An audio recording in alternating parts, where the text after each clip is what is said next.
Sheep have told me that they're better herbalists than any human being who's studied it, and they've actually taken me through the experience of how they choose plants and how they experience that in their body and what actually happens in terms of balance, and that's really quite incredible.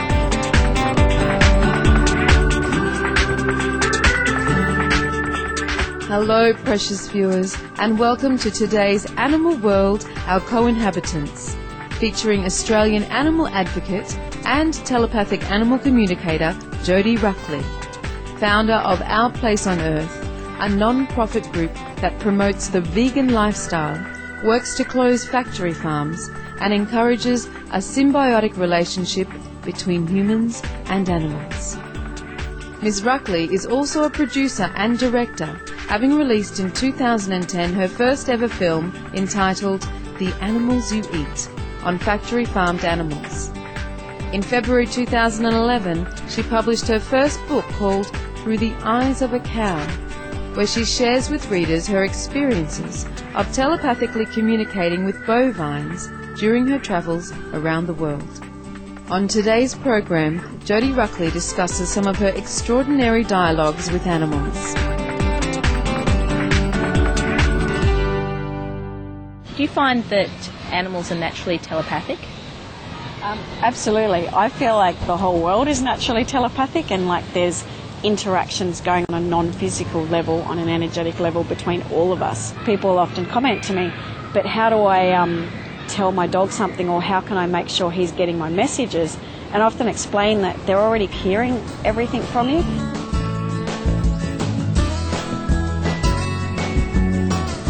While Ms. Ruckley was producing The Animals You Eat, she communicated on a heart-to-heart level with a number of factory-farmed animals.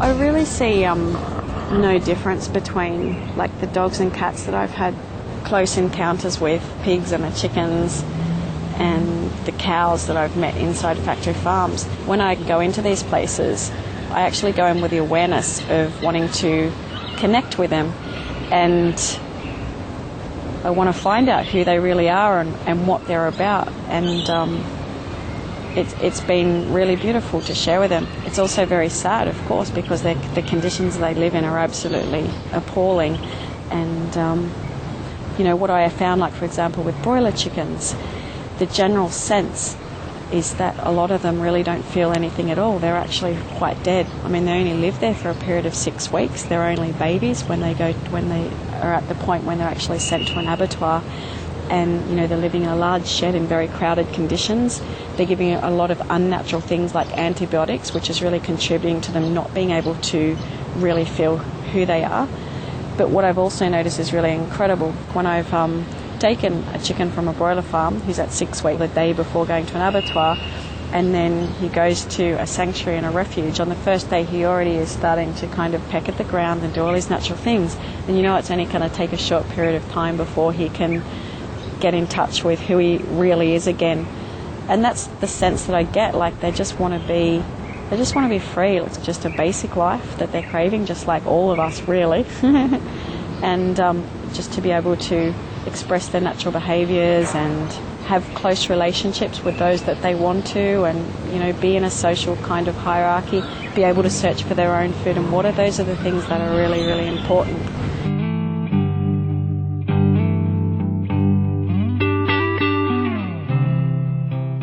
Jodi Ruckley has had many inner conversations with cows raised for the sole purpose of being slaughtered. I've met cows who are just really quite angry with the situation, and they actually don't even interact with other cows anymore, and they don't really enjoy the circumstances. There are others that get on with it and just don't mind. There are others that care deeply about the farmers regardless of how they're treated. They, just like us, they have distinguishing personalities and kind of different things to say, and that's what makes it so incredible to be able to interact with them, just to learn how different they all are and just to get to know a wider variety of types. It's quite amazing.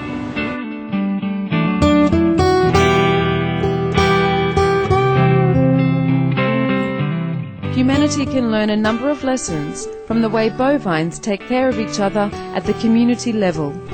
In their societies, members live peacefully and civilly together and look out for one another.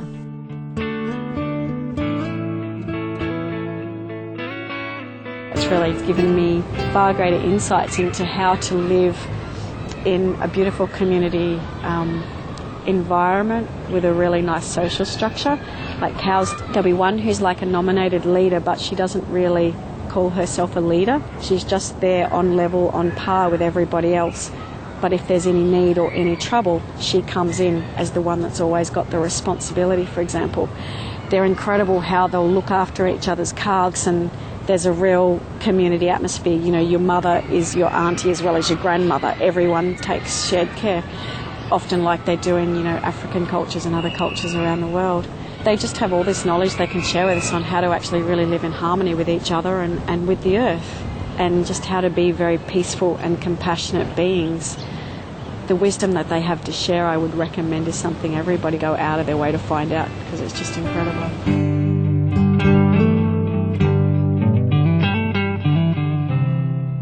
Ms. Ruckley recalls a profound conversation with one cow that touched her deeply and gave her greater perspective on the beautiful nature of these benevolent beings.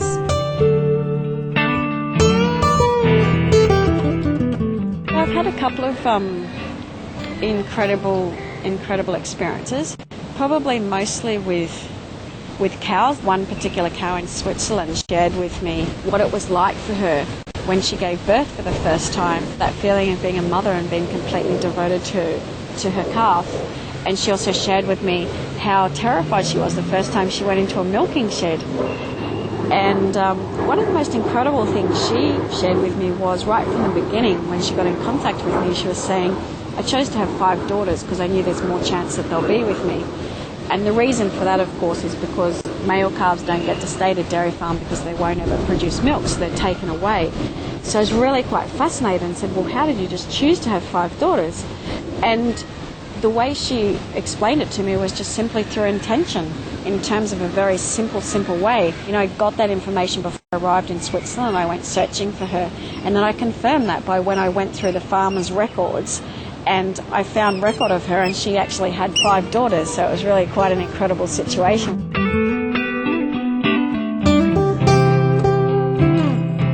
Wayne is Jodi Ruckley's canine companion, and he enjoys such plant-based dishes as vegan hot dogs with tomato sauce. Miss Ruckley has had talks with Wayne on a variety of subjects, including on health and healing.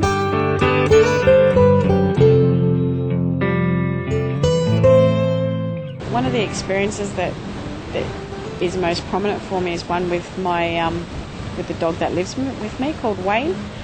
He came to me when he was about 9 years old. That was about 6 years ago, and he always had a limp on his right leg. And I tried doing things like swimming and a bit of massage, but nothing was working. And one day it just dawned on me, why don't I just ask him, what can I do for his leg? Is there anything I can do to help? So I asked him the question, and he simply said, I need a herb. And I said, well, which one? And he said, don't worry, we'll find it. And that was it. I thought, okay. And then the next day I was in Adelaide, and I was at some markets buying some fruit and veggie seedlings for a garden that I was doing. I kept being drawn to this one guy who was selling decorative plants, and I kept discounting that, thinking, what do I want decorative plants? It's not what I'm here for. But after I walked past for the 3rd time, I thought, finally I'll go over and I'll just chat to him and ask. And I said, do you sell any medicinal herbs? And he said, well, actually just one. It's for arthritis. I thought, oh, great. So I bought it, and it was like $3, and took it home. And I said to Wayne, what do I do with this? Because I've never done anything with herbs before. And he said, you need to steam it on my leg. So I started boiling up some water in a saucepan and added a few leaves. And then when it all started, all the steam coming up, I took Wayne and I actually held him above the steam, and I was trying to sort of balance him so that all the steam would go on his leg. And he said to me, that was actually really quite amusing, but next time you might want to try like a tea towel and then wrap it around my leg. And I thought, okay. So anyway, I did this for 2 or 3 days, and then he just never limped again. And it was an incredibly prominent limp that you always saw. It was every 3rd kind of step. And yeah, it's just never come back in all that time. That was really quite amazing.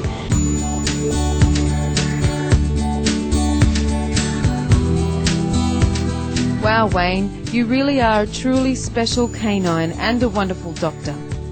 We are grateful, Jodi Ruckley, for your providing intriguing revelations about the deep inner nature of animals and the wisdom they wish to share with humanity. Your communications help us better understand and appreciate our splendid animal friends, and may you continue acting as a bridge between humankind and the animal kingdom for years to come. For more details on Jodi Ruckley and Our Place on Earth, please visit www.ourplaceonearth.com. The book, Through the Eyes of a Cow, and The Animals You Eat DVD are available at the same website. Thank you for joining us today on Animal World, Our Co-Inhabitants. Coming up next on Supreme Master Television is enlightening entertainment after noteworthy news. May we all be blessed with many close and loving relationships with animals.